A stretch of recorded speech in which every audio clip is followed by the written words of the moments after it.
Hey, welcome to Water-Fed Wednesday, where we go beyond the bucket and dive into the world of water-fed cleaning and answer questions about our equipment, our business, and our goal of helping cleaners worldwide get the job done faster, safer, and better. I'm your host, Alex Brunner, and today with us, we have a very special guest, Gabe Gutierrez with Gabe's Spotless Window Cleaning. How are you doing, Gabe? Good. How's it going, Alex? Nice to talk with you. Likewise, been really looking forward to this.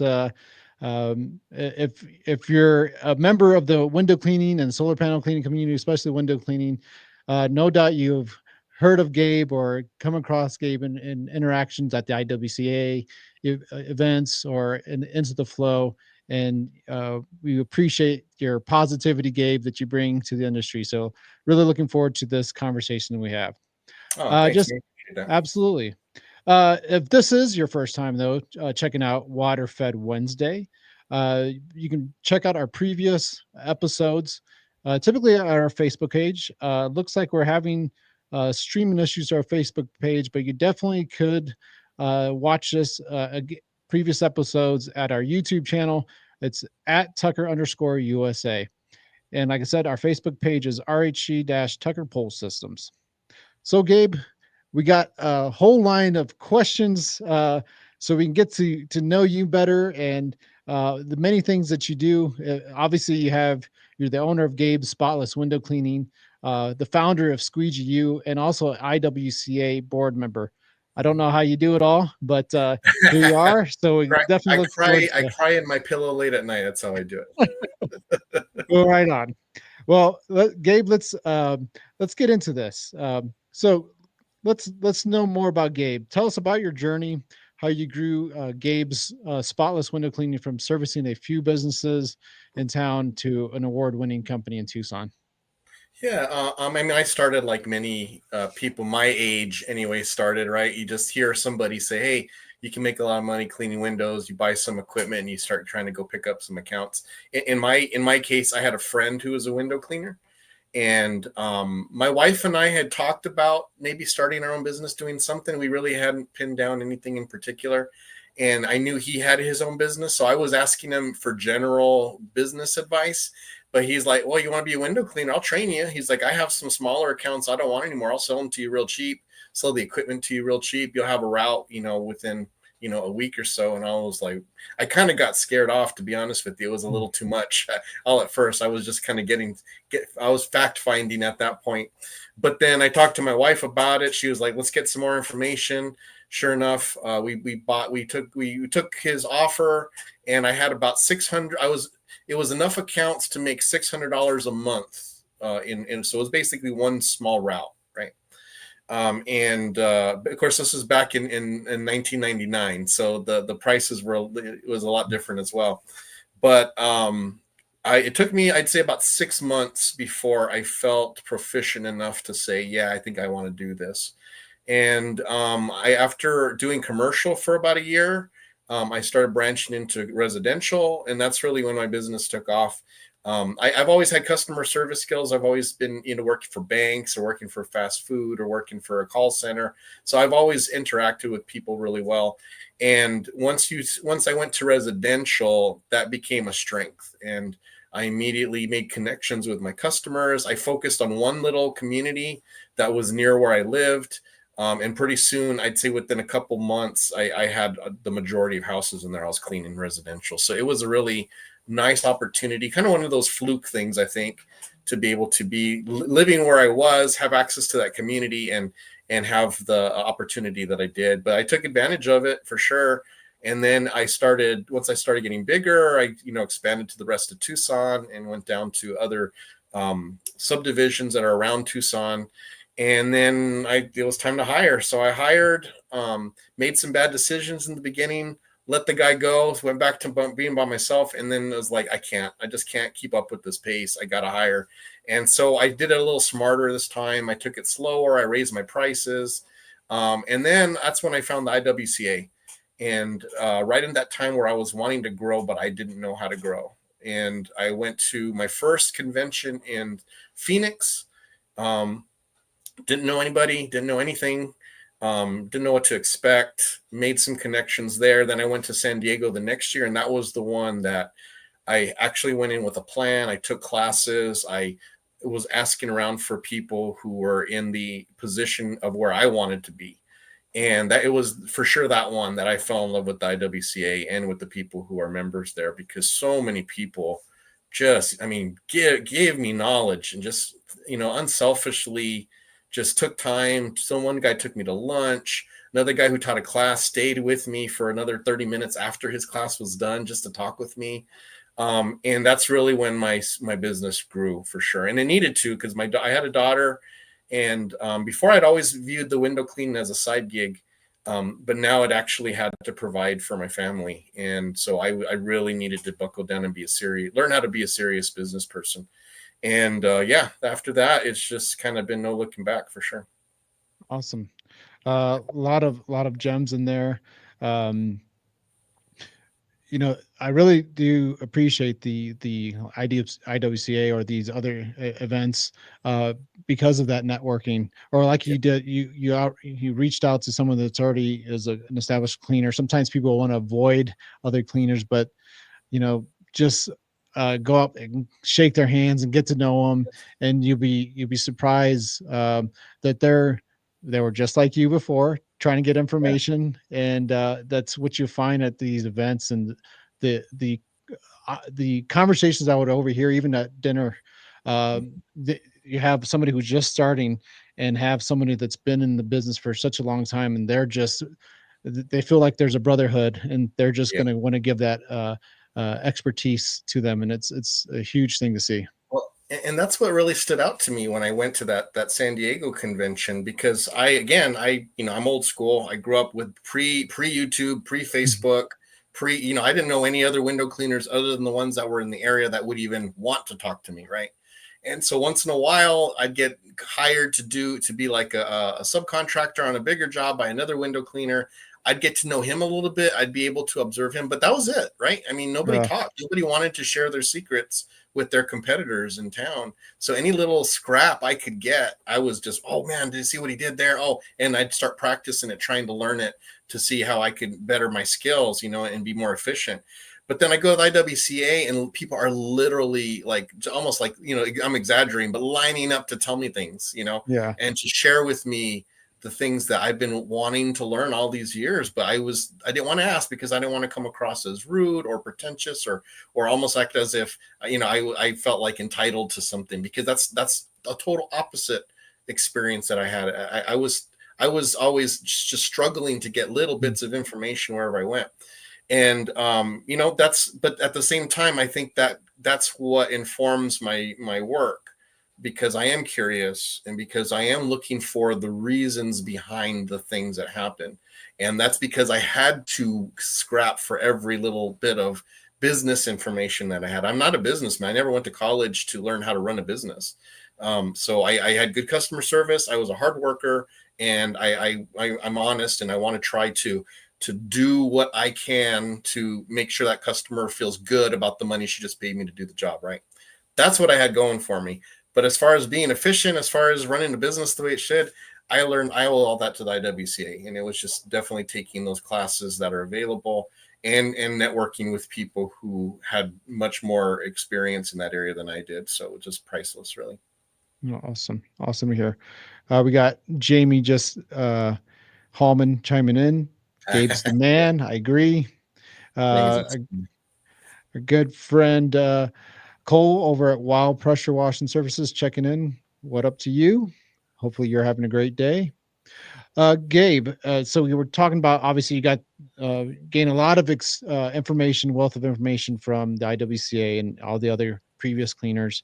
But mainly you've been self-taught over these past 25 years, right? So how has that shaped your philosophy in your business and your training?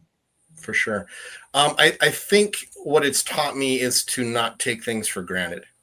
If there's any trend I notice when I talk with some of the younger window cleaners, and I really work hard to not prejudice my view. I don't want to be the old get off my lawn guy, but I feel like because I grew up in an environment where I did have to work so hard to get that information, and then to work so hard to instill it in either in my habits or in the business, the way the business systems are run.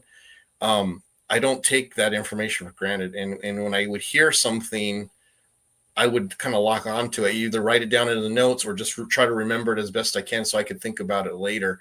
Now, because there's so much information out there, it's like it's like a water hose of information, right?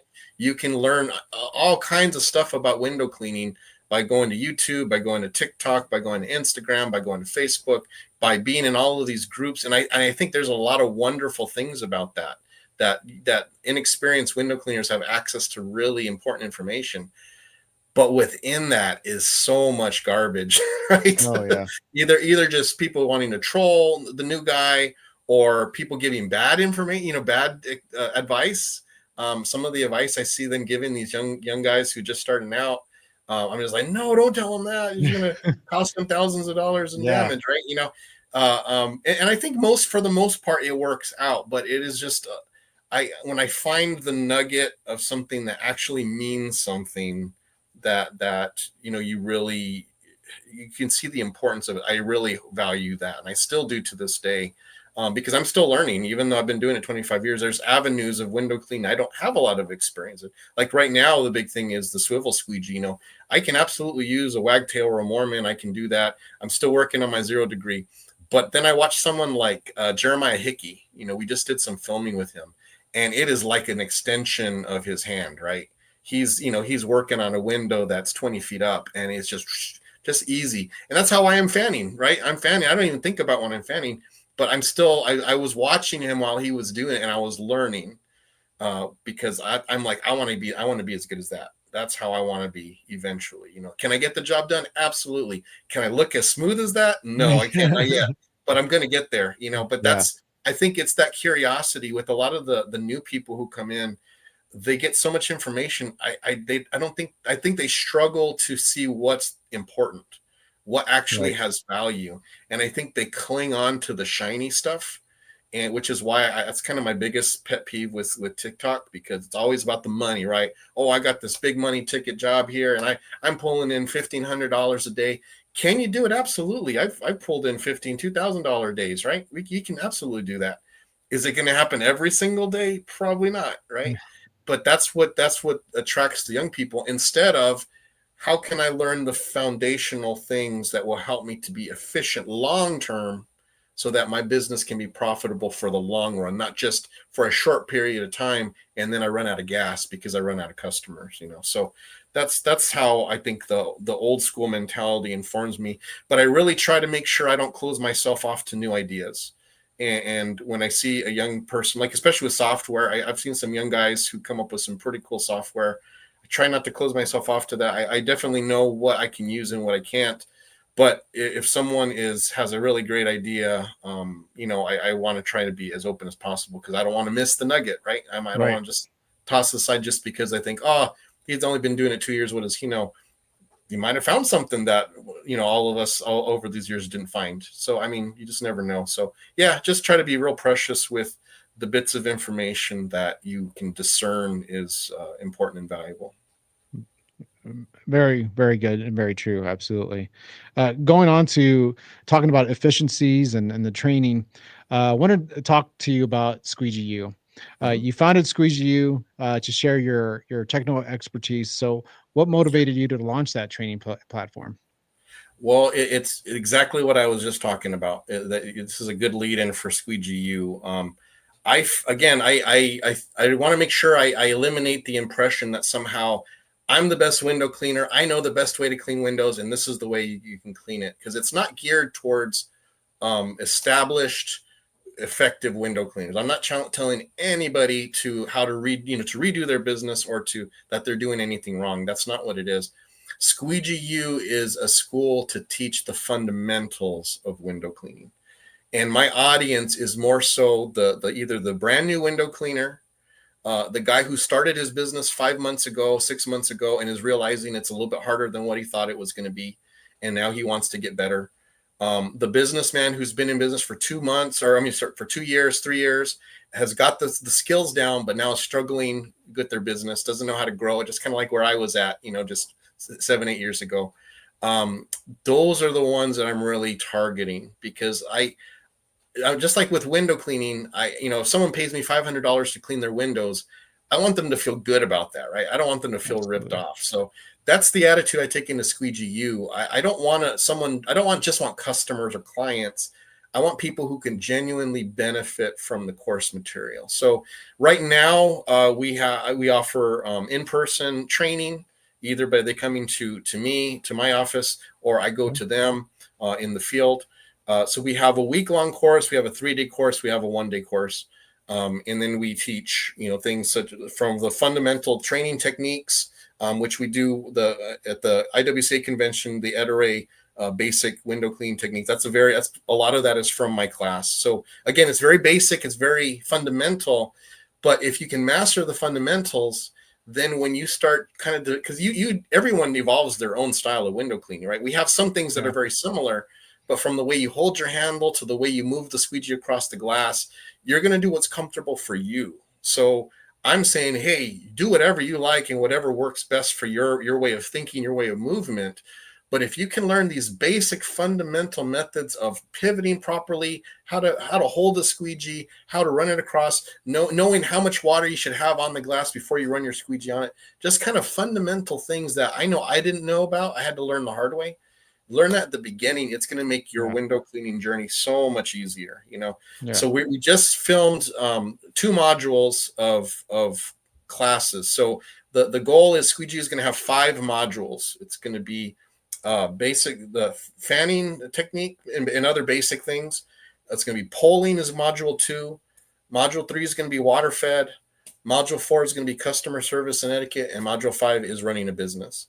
So with those 5 modules, once they're complete, you take all those courses, you're going to get certified and you'll be a 5-star window cleaner. And that's my long-term goal. Like I said, we've got 2 modules filmed. One is just about done edited. So we'll actually have we're going to be selling the modules for separately, and then you can buy the whole thing and have it available to you when they come out. But yeah, so between the videos, the in-person training, and then I also have coaching. So I think I'm going to be switching it to consulting, because I think coaching has more of an implication of like a long-term, a year-long kind of relationship with the person. Right. And that's not really what I see Squeegee U for. I want to be more of a consultant. You're struggling with an issue. You pay me, a few $100, and I'm going to be with you through that issue. And then once you're done, and you don't need me anymore, then I step away and I let you do your thing. I don't want people to feel locked in to a year-long program that they're throwing a whole bunch of money at. And 6 months in, they're realizing, man, I kind of learned everything I needed to learn in here, and I got still 6 months of payments on this. I don't want anyone to ever feel like that. If they want to continue meeting with me long-term, I'm down. But if they feel they got everything they needed after, a month or 2 months, I'm good with that too, So that's the attitude that we have at Squeegee U. But it's just, I want to help people avoid the problems I had when I started, before I had any access to anything. I learned everything the hard way. The guy who trained me gave me an hour lesson. And don't get me wrong, he was a great teacher, and he actually came and helped me several times after. We're still good friends. But the bulk of what I know, I had to learn the hard way through trial and error over years, getting those little nuggets, putting the puzzle pieces together until I'd say about 10 years, I felt like I was a really competent an exceptional window cleaner. And now 25 years into it, I feel like I've understand so much more of the basic fundamental things that now that's what I want to teach. And I feel like I'm a good teacher. I feel like I can share it in a way that a non-window cleaner can understand. Whereas I think sometimes people who have done it windows for years and never really thought about the fundamentals, when they try to teach someone, there's so many steps that they already expect the person to know, right? It's like, okay, well, just do this, and they're like, how do you do that? I don't know. You just do it. This is just, just do it. Yeah. Right? And they don't understand the little smaller pieces that lead up to that. And that's what I teach in Squeegee U, is those smaller, I break everything down so that someone who has no experience can do that. In fact, I have my most famous video, or my highest viewed video on my TikTok, is a neighbor He had zero experience. He wanted to learn how to clean windows, so I brought him over. I took him through the one day class, and actually we didn't even do a full day. We only did about 5 hours, and I had the last part of it is him fanning, and he does such a great job on it. And that's what everybody wants to see, right? Someone who's zero experience to now he's fanning like a pro. And that's because we break it down easy to learn steps. And then that's what I want to promote. So anyway, that's a lot of talking from my part, but that's Squeegee U in a nutshell. Yeah. Well, it's really awesome to hear, because you're right. I think most people, when they come to hiring, they get to a certain point where they've grown their business and they can no longer just do it themselves. Yeah. So they bring somebody on, watch me do this window. Okay, you watch me. I'm gonna go do the rest of the house, and I'll come back and check on you. And they're like, maybe got to another window, and you're like, oh my goodness, what are you doing? So the training program is definitely at fault there. So Sure. really cool how you explain that all. Well, let's get into obviously some other talking points here. We want to highlight the upcoming conventions. Obviously, we have the huge convention that's coming in August, and then in February of 2026, we have the IWCA and PWNA joining forces with that Elevation convention. So let's first talk about the huge. The huge convention is coming up, and you'll be involved in IWCA training there. What can attendees expect at the huge? Yeah. Okay. So first of all, we are so excited about both of these things that are happening. Right. First, we're at the huge. We've got IWCA safety training at the huge. This is going to be taught by Michael Draper, Expert Safety Services. You know, he's been associated with IWCA for many years. He's had a lot of input into the best practices that we've identified. But you know, it's expensive. I mean, safety training is expensive. He has companies pay people a lot of money to come down and do the RDS training and to do the rooftop safety and all this and solar safety. He does all of these things. So the IWCA's goal is to make safety training as accessible as possible, right? And we don't want just only the big companies to afford to be able to send their workers to come do that. So at the huge convention, we have free safety training. Wow. This is the OSHA 1910. This is going to be rooftop safety, solar panels, cleaning safety. And that's not going to be a full safety course it's going to be more like site safety for the solar panel cleaning, because ISCA has a great course. I really recommend anybody take that course if you really want to have the safety portion of the actual cleaning. But he just talks a little bit about just kind of things that people don't know. You know, people will start cleaning solar panels. They'll just hop up on the roof and with the pole and they start cleaning. You know, it's solar panel cleaning is so much different than window cleaning. Yeah, well, I did too, right? You don't know, different. You're thinking, oh, it's outside, it gets rained on, it must be safe. But there's so much other things, from falling off a roof, right? Tripping on a pipe or a conduit. I mean, there's just so many things. But Mike covers that. He's also going to cover drone safety. You know, drones have been a lot more in usage in our industry. Sometimes for cleaning, but mainly for spraying down chemicals on an exterior, like for instance with the soft wash of a building, that type of thing. So as people are using them to look down in gutters or check out the solar panels, they're using it for a bunch of different purposes. But again, they're not thinking ahead of the dangers, and the types of drones used for these things are big. I mean, they're essentially blenders, right? They could just chop off a hand to cause some serious damage. So anyways, he's going to cover all of that stuff, and it's literally free. You don't even need to have a ticket to the huge to come over and to take these classes. It is free. Now, it's not free. In other words, people are paying for this, but sponsors such as Tucker are going to be coming in and they're helping to offset the costs of this. So we really appreciate that, but we want to extend that over to both IWC members and non-members. We hope that if you're a non-member and you come and take our safety classes, that you consider being a member, that you see the value of that. But bottom line, we want people to be safe. You know, we want people to get back home to their families. We want them to build their business for, decades to come and have a legacy that they can pass on to their kids. And you can't do that if you're acting in an unsafe manner and you have an injury that ends your career, right? Or severely hurts your ability to provide for your family. So yeah, that's the huge. We're really excited. This is our first time doing something like this. We really hope that it helps a lot of people, but got to get the message out. So that's one of the reasons why I'm here. Then we have the Elevate. Oh, Yeah. actually, so Jake says, where's the next IWC event? So the huge convention's in Nashville. It's August 20th to 22nd.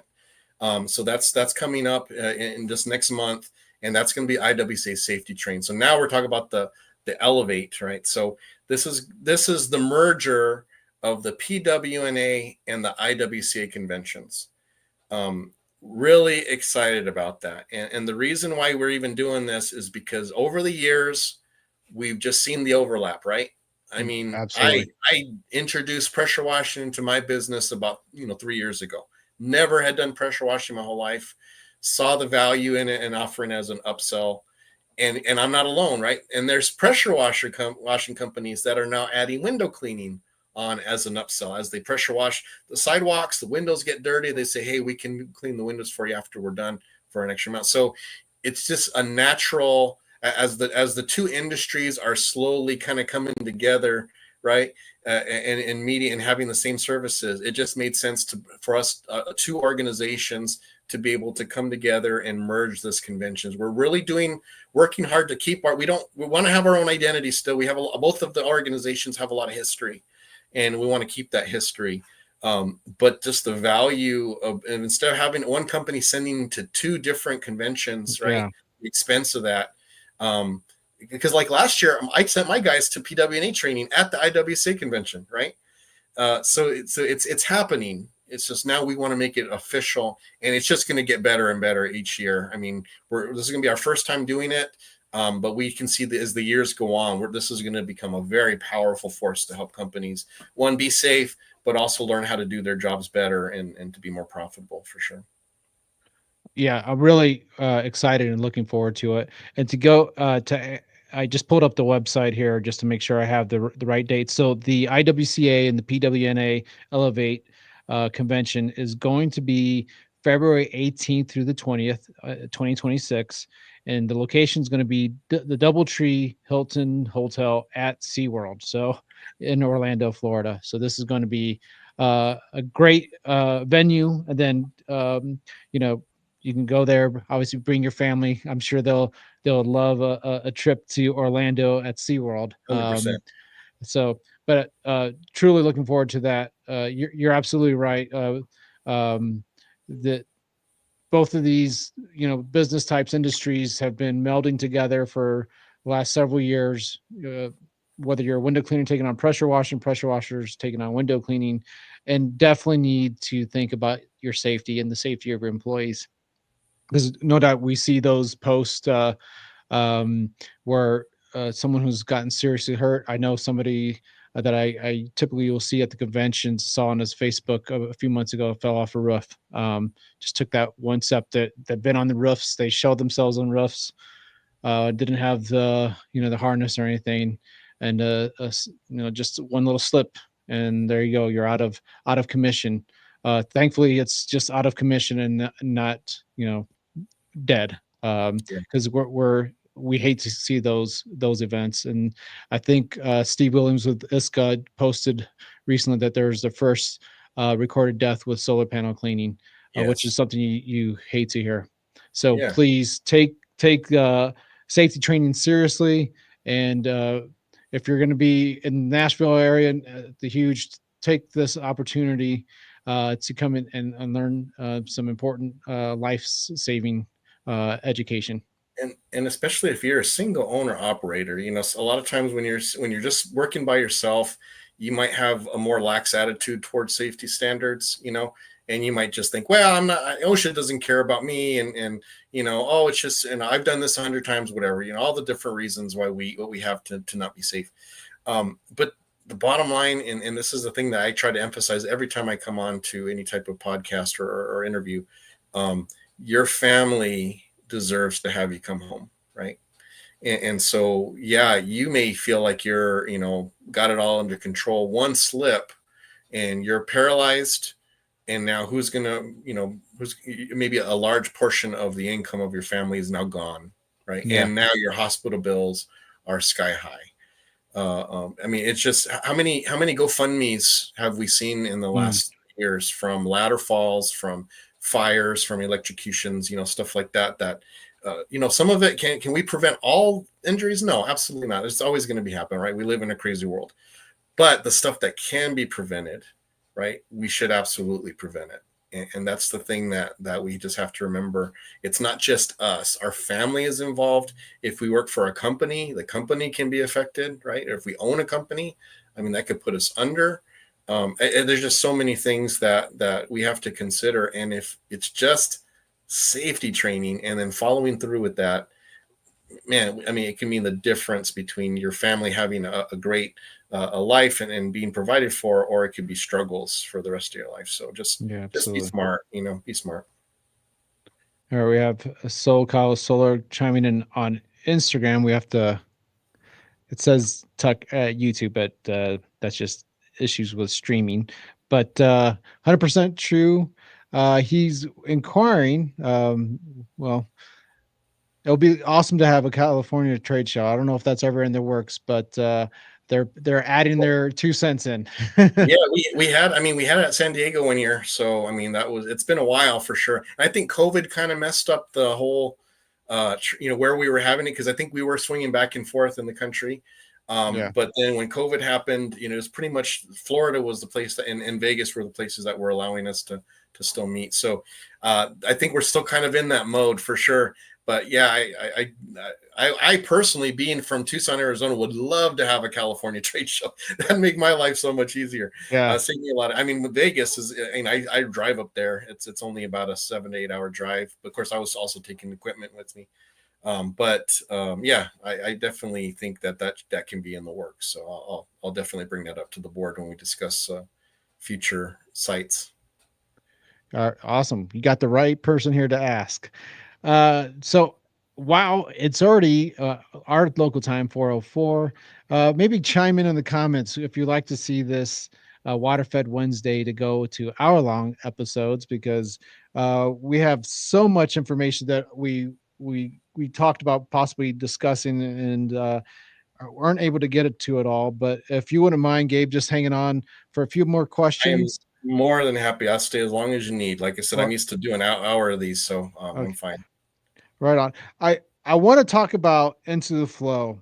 We talked about when we first came on how there's, if you go to certain communities, unfortunately, there's those trolls, or, they forget that they were once newbies themselves, and most likely asking these questions, and those, there's a search function, or what, they just absolutely terrorize this new person for asking an innocent question. So I want to talk about Into the Flow, the community. Yes. You're an admin there. Were you the one that founded it? I wasn't the founder. Craig Hensel was the original founder. So he's the one who started it, and it was for exact reasons that you said. And then he asked for assistance, and I had no idea who he was. I just we had commented back and forth in the pro window cleaning group, and I don't know. I literally cannot remember how I got roped into being a mod. I really don't. And it was going to be temporary. I remember saying, "Well, look, I can't be doing this the whole time. I'll do it for a couple months until you guys get settled." And then before I knew it, I was a mod, and I've been in it, ever since. I do want to just clarify, because I think sometimes we get accused of being kind of elitist, or like we're or stuffy or whatever. I think there's a place for some trolling. I think some of it can be kind of fun, and if people will be goofy with it or say stuff, for sure.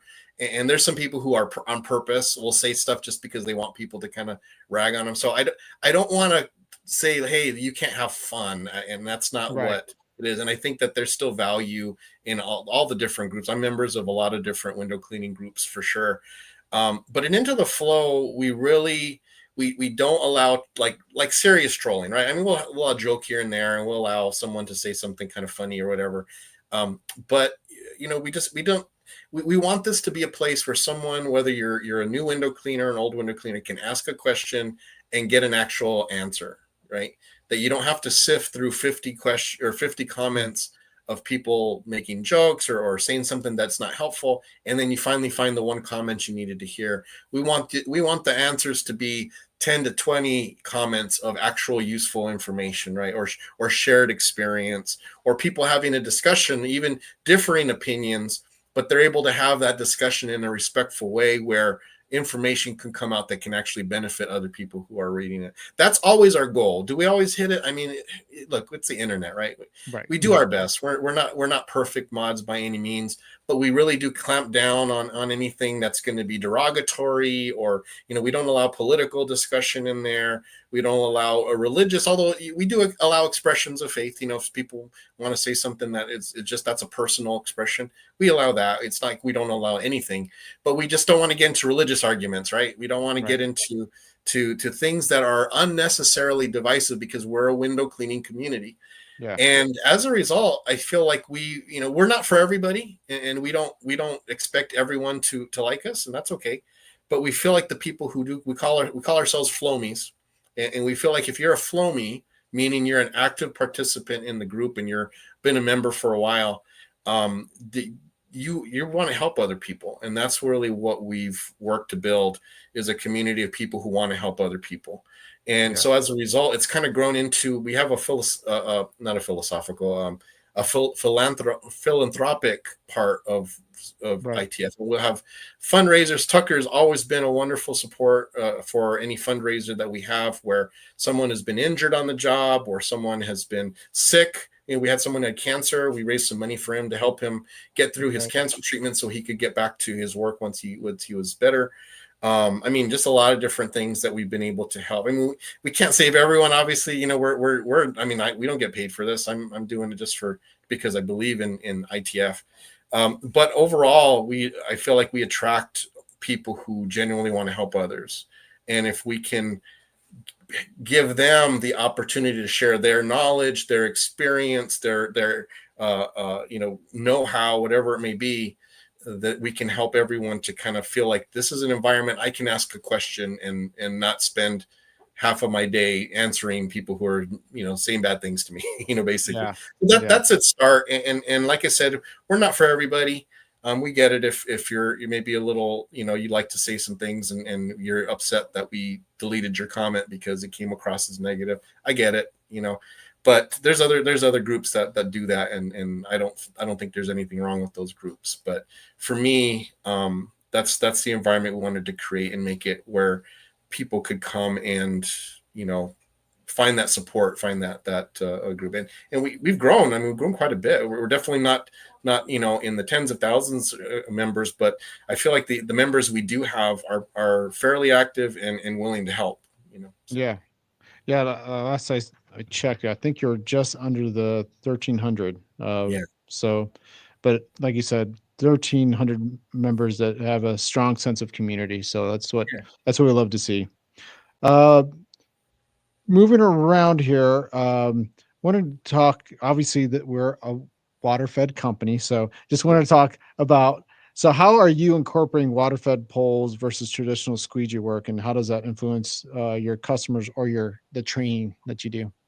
Yeah, for sure. So I am a late stage comer to water-fed use. I was taught traditional. Obviously, I was single owner operator for a long time, part-time. I just, you know, back then in the 2000s, it was expensive to buy a system, right? It was very, I mean, you're talking, you know, $5,000 to $10,000 that you're gonna have to throw down in order to have anything. And now that once the prices came down and it kind of became a little bit more, not just the big companies had water fed, but now even the smaller guys have water fed. I looked into it. I waited until I had a job that I could actually use it on. I got a car dealership that had 2 and 3 story windows on it. And once I got that contract, I ran out and bought a system. So I've used it ever since. I absolutely love it. I myself am a trad guy at heart. So I don't use it on single story residences. I will use it on 2 story, anything to avoid a ladder climb.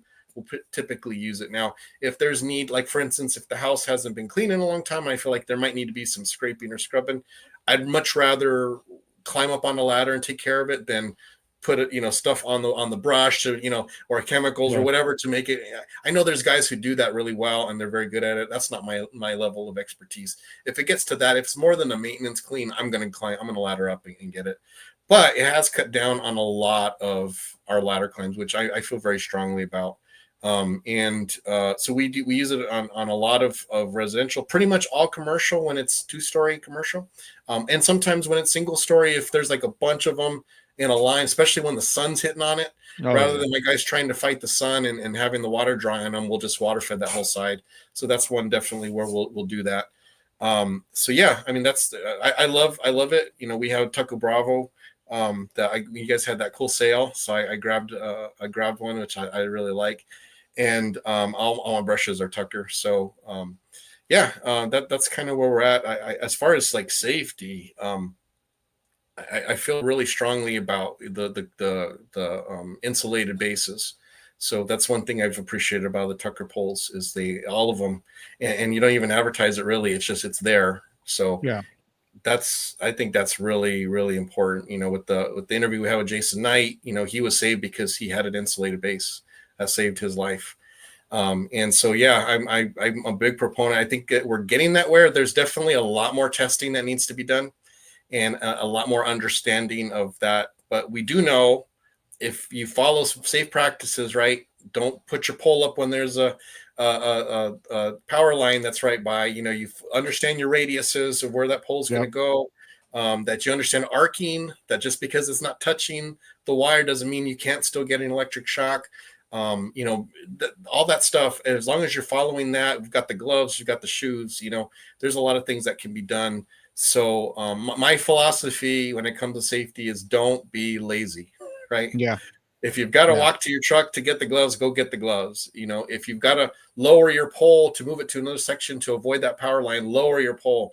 And I say that not like I'm lecturing anybody because I'm telling myself that all the time. You know, whether Yeah. it's water fed or whether it's ladder, right? If I'm like, I should probably get an extension instead of this little, 4-foot, ladder step stool. And but the truck's over there, and then I'm like, don't be lazy. Just go get the right ladder. And Yeah. then so I'm scolding myself all the time about not being lazy. But yeah, I think half the time when someone has an injury, it's not because of ignorance. It's because they just didn't want to go get the piece of equipment that was the safest. They just thought, oh, I can do it. I can get by with Yeah. this. And then they end up getting an injury. So just don't be lazy. Use the right tool. Use the right safety equipment when it's available. I think that informs a lot of what I do for sure. Yeah, awesome. And going back to how you were even talking about with your training, with the squeegee, you're talking about developing the basics, right? The fundamentals. When it Mhm. comes to touch on your point with the water fed pole, yeah, we actually introduced the isolated base section back in 2019, I and remember. we used to say have isotech technology on there. The one reason why we took that off and we kind of backed off is that out in my conversations I was having with cleaners are like, "Oh, I have this job that has power lines. Yes, Now I can use this pole." That's not what we're saying at all. This exactly. is that that Sean and I actually had a big conversation on that, and it makes yeah, total sense because when I had the interview with Jason Knight, which if you guys want to ever see it, I highly recommend you see it. It'll change your whole view towards the use of water fed poles about what this young man yeah, went through. But it was the IWCA on the IWCA YouTube page, and it was the keynote presentation of last year's convention. But one of the things I mentioned in that was like any isolated section is just one part of the overall safety protocols that you should have. There is no safe pole. There's only poles that are a little bit safer. And it's when right. you put all of these components to it that you should. And I use the example of how when you go to these, when you see the rugby, right? And they don't have any helmets and Mm, they're running full into these crowds, but yet they have a lower amount of CTE than NFL players who are wearing the helmets. Well, why? Well, because they think because they have the helmets, they can just fly in like a missile and hit somebody with their helmet, and they're knocking them, they're ringing, getting their bell rung, and they're injuring, they're getting the concussions, right? But it's the yeah. rugby guys, because their head's exposed, they're protecting their head. Yeah, they're going right in the middle Yeah. of the group of people, but they're mindful that, oh, I don't want my head to get hit, right? So they're hitting with their shoulders and with their arms and doing all that. So that's what we want to have with water fed, right? We want to add as many safety components as we possibly can, but never think this is safe. I'm perfectly safe now. And because there's always something that can go wrong. So use all the equipment that you can that's safe, but still follow the best practices and stay away from those power lines, stay away from areas where it could fall and harm somebody or hit somebody. Do all of those safe practices along with the equipment, and that's going to increase the odds that that you're safe. So yeah, no, it's a really good point, Alex, and I think Sean was right on with that, and I hope that we were able to emphasize that in that interview. But nothing's safe. It's safer. Doesn't mean it's safe. Yeah, you definitely should be doing your job hazard analysis. Walking those, making sure you're aware of those situations. That yes, if the wind blows the pole this way, sometimes you're thinking about this way and this way, but it could go in the back, and you have a power line back there, and that's it. Yep. So, oh well, really cool. I really appreciate it. I want to do just something just started adding on, kind of a rapid fire questions here. So obviously we already touched on one, where you're a trad, window cleaner, or water fed pole, and you said trad. Okay.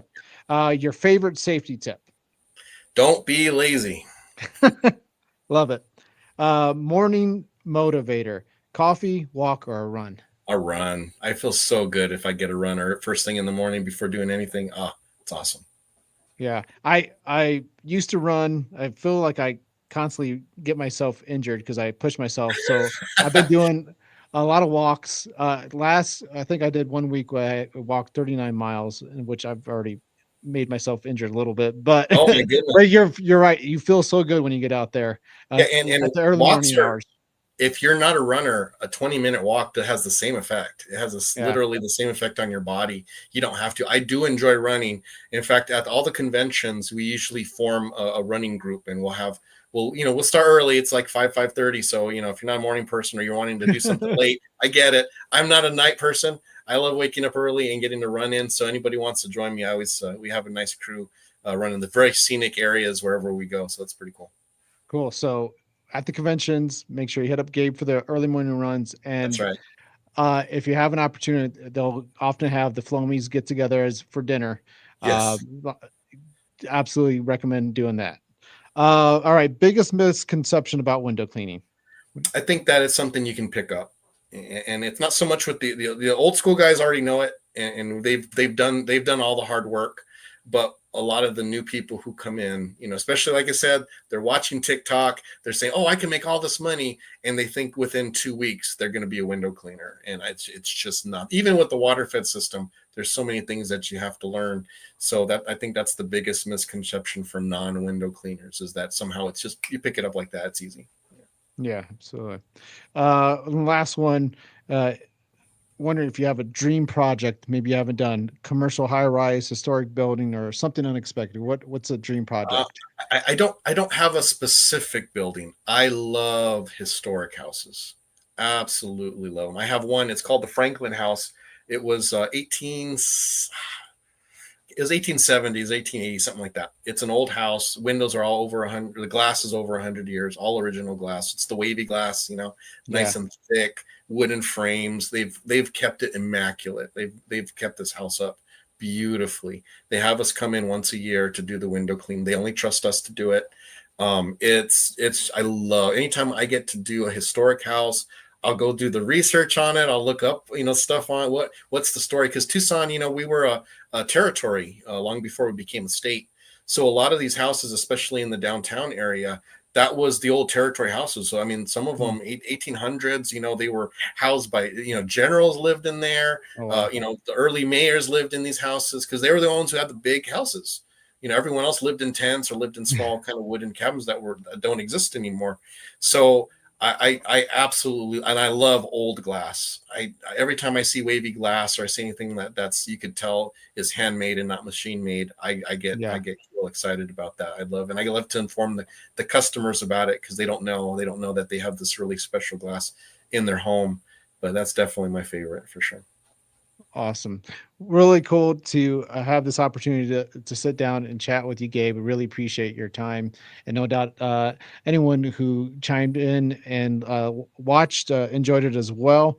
Once again, if you just sign on and are watching this, don't worry. We keep these in our episodes where you can catch up on our previous episodes at Tucker US underscore USA on our YouTube channel. And you also see those on our Facebook business page and our groups.